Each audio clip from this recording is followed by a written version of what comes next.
एक देशवासियों को पॉजिटिव मैसेज देने के लिए अपने आचरण से समाज को एक विश्वास देने के लिए सांसदों ने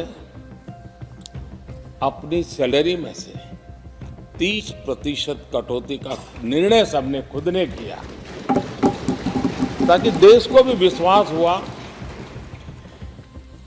कि ये सबसे पहले छोड़ने वाले लोग हैं।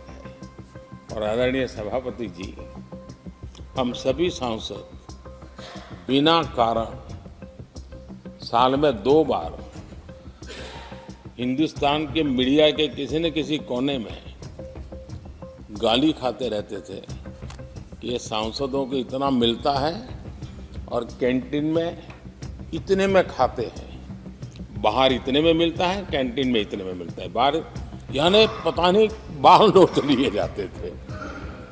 आपने निर्णय किया सबके लिए समान रेट होंगे कैंटीन में, और सांसदों ने कभी भी विरोध नहीं किया, शिकायत भी नहीं की, और सभी सांसदों की बिना कारण इतनी फजेत करने वाले लोग मजे लेते थे, उससे हम सबको आपने बचा लिया।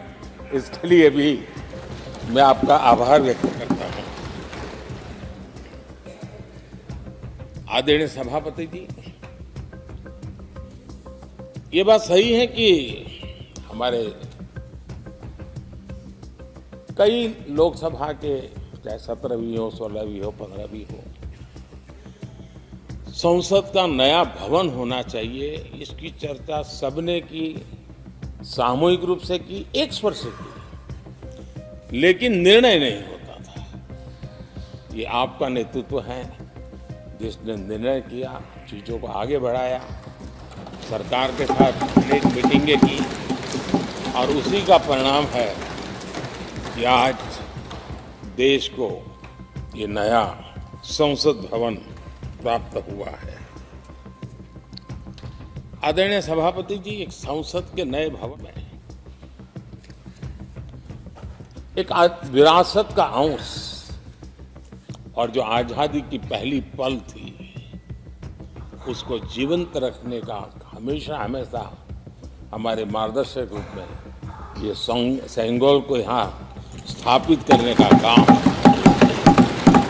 और अब प्रतिवर्ष उसको सेरेमोनियल इवेंट के रूप में उसको हिस्सा बनाने का एक बहुत बड़ा काम आपके नेतृत्व में हुआ है, जो भारत की आने वाली पीढ़ियों को हमेशा हमेशा हमें आज़ादी के उस प्रथम पल के साथ जोड़ के रखेगा, और आज़ादी की वो पल क्यों थी हमें वो याद रहेगा, तो देश को आगे ले जाने की वो प्रेरणा भी बनी रहेगी। उस पवित्र काम को आपने किया है।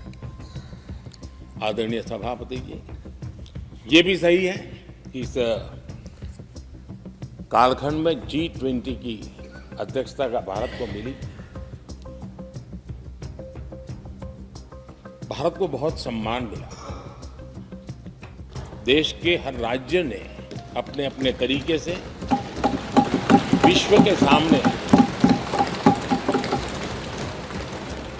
भारत का सामर्थ्य और अपने राज्य की पहचान बखूबी प्रस्तुत की, जिसका प्रभाव आज भी विश्व के मन पर है।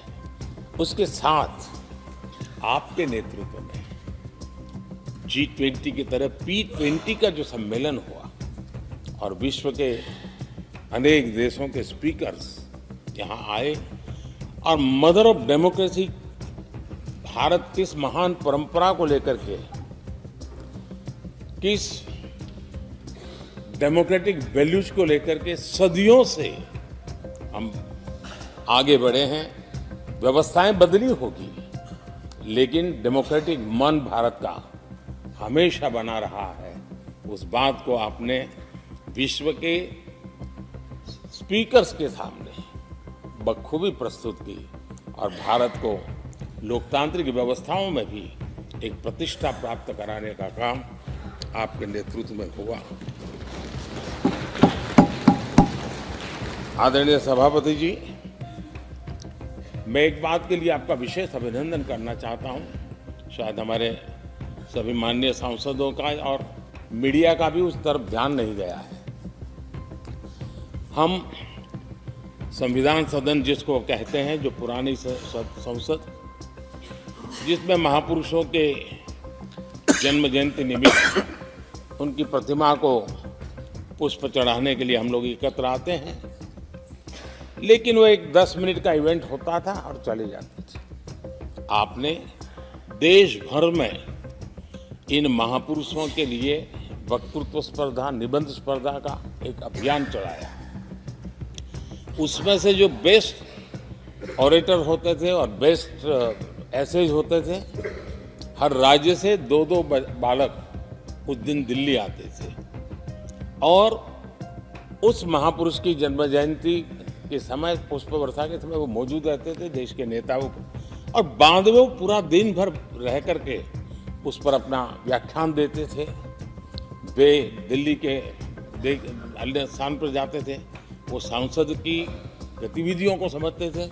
यानी अपने ये निरंतर प्रक्रिया चला करके देश के लाखों विद्यार्थियों को भारत की संसदीय परंपरा से जोड़ने का बहुत बड़ा काम किया।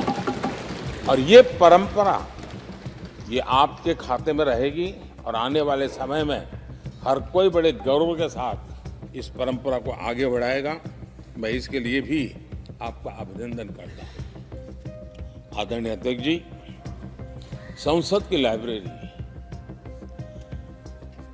जिसको उपयोग करना चाहिए वो कितना कर पाते थे वो तो मैं नहीं कह सकता हूं, लेकिन आपने उसके दरवाजे सामान्य व्यक्ति के लिए खोल दिए। ज्ञान का ये खजाना, परंपराओं की विरासत, उसको आपने जन सामान्य के लिए खोल करके बहुत बड़ी सेवा की है। मैं इसके लिए भी आपका हृदय से अभिनंदन करता हूं। पेपरलेस पार्लियामेंट, डिजिटलाइजेशन, आपने आधुनिक टेक्नोलॉजी हमारी व्यवस्था में कैसे बने। शुरू में कुछ साथियों को दिक्कत रही, लेकिन अब सब इसके साथ आदी हो गए हैं। सब मैं देखता हूं, जब यहाँ बैठे हैं तो कुछ न कुछ करते रहते हैं। तो अपने आप में एक बहुत बड़ा काम आपने किया है। ये एक स्थायी व्यवस्थाएं आपने निर्माण की है। मैं इसके लिए आपका बहुत आभार व्यक्त करता हूँ। आदरणीय अध्यक्ष जी, आपकी कुशलता और माननीय सांसदों की जागरूकता, उन सबका संयुक्त प्रयास मैं कह सकता हूँ कि जिसके कारण 17वीं लोकसभा की प्रोडक्टिविटी करीब 97% रही है।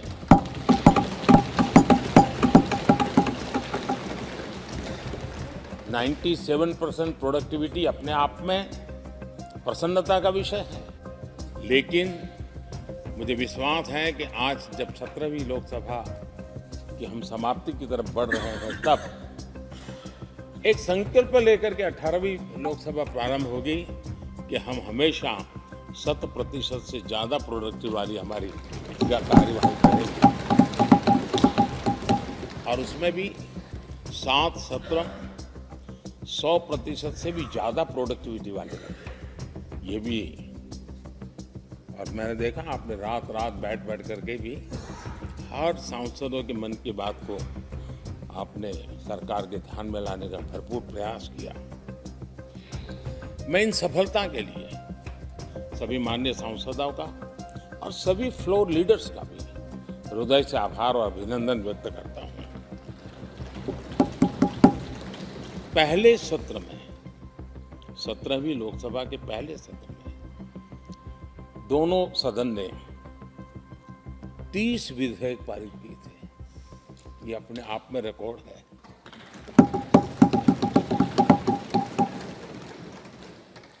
और एक नए नए बेंचमार्क 17वीं लोकसभा ने बनाए हैं। आदरणीय अध्यक्ष जी, आजादी के 75 वर्ष पूरा होने का उत्सव,